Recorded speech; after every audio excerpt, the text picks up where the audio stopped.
Hi everybody, this is Bill Sanders and this is Watch Art Sci, the art and science of watch collection.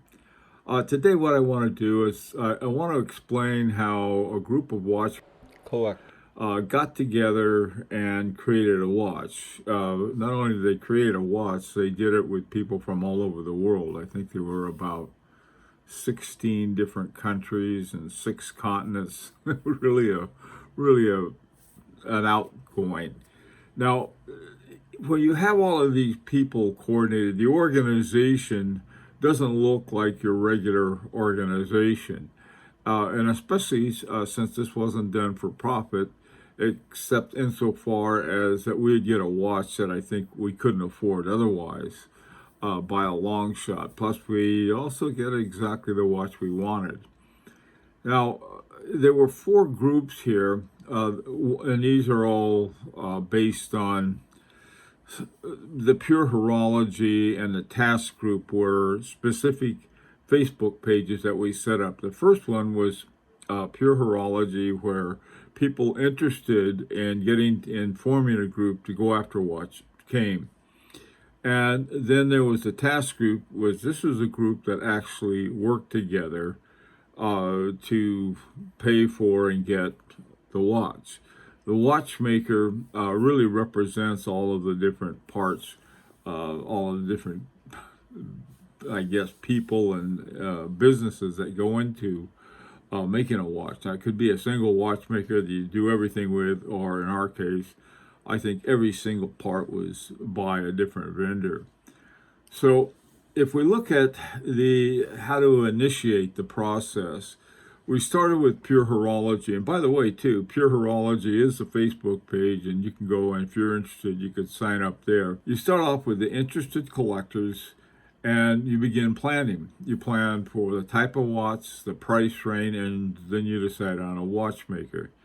And a watchmaker, like I said, this can be a lot of different things. It can be a specific watchmaker or a movement maker or any number of other elements, or it can be a watchmaker that makes entire watches.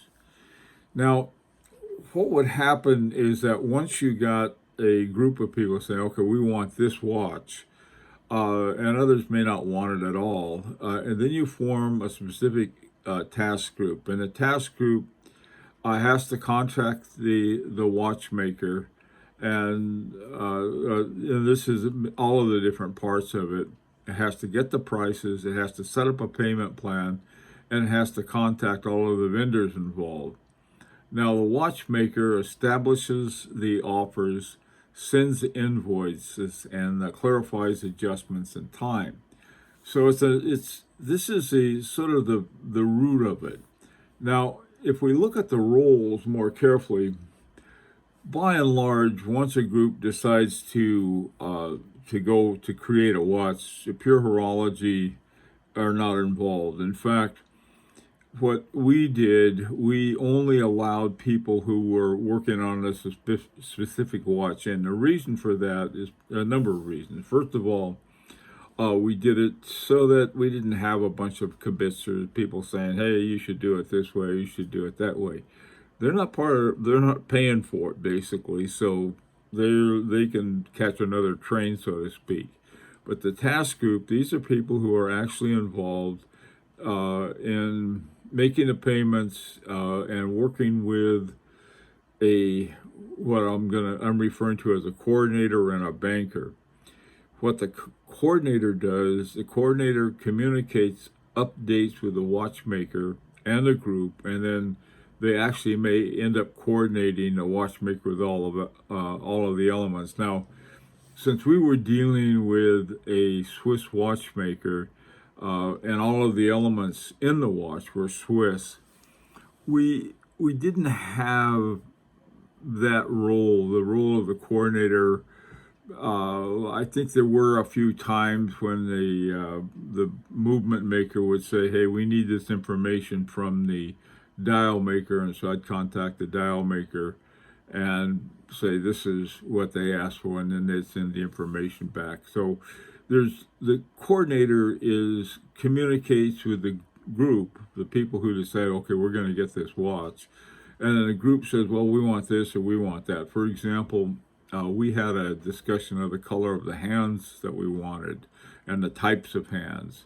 We ended up with sort of a burgundy wine-colored hands with observatory hands. I think the other ones were blue brigade hands, and some different people had different ideas, and that I think is important for this kind of project. And so then the coordinator, and now this is, I think it's important. If you have one person talking to the watchmaker, you're not going to have any kind of mess up. We had this one guy early on who, out of the blue, contacted the watchmaker and started telling him all this stuff. And they got in touch with me and said, who the hell is this guy, basically? And he just decided he wanted to butt in. But it was sort of another kind of lesson. If you have more than one coordinator talking to the watchmaker, you sometimes can get different messages, and usually there isn't any need for it. If people say, look, we want a 39 millimeter case, one person can communicate that pretty clearly. And the same thing the watchmaker wants to know who to contact. So, one day he doesn't get one guy and another day he gets somebody else. So this is, and something else about this. This is something I think that should be done not as an organization, but for each single watch, it should have a separate task group. And in that way, you don't end up with this monster, all right? But you say, okay, this is the watch we want, and they're going to have to know the watch and the parts and all of the people who are involved in making the watch and how to get them to coordinate together. Another example, the band maker and the buckle maker wanted to know what the size of the lugs were on the watch, so I had to contact the case maker, make sure they were squared away, and all kinds of little things like that. And if you have more than one person, it can get mixed up. It's not too much work for one person. That's the other part. You don't want to do that. Now, the other role is the banker, and what the banker does, the banker collects the payments from the group. He receives invoices from the watchmaker, and this is all different kinds, informs the group of the invoice, and then sends in the payments.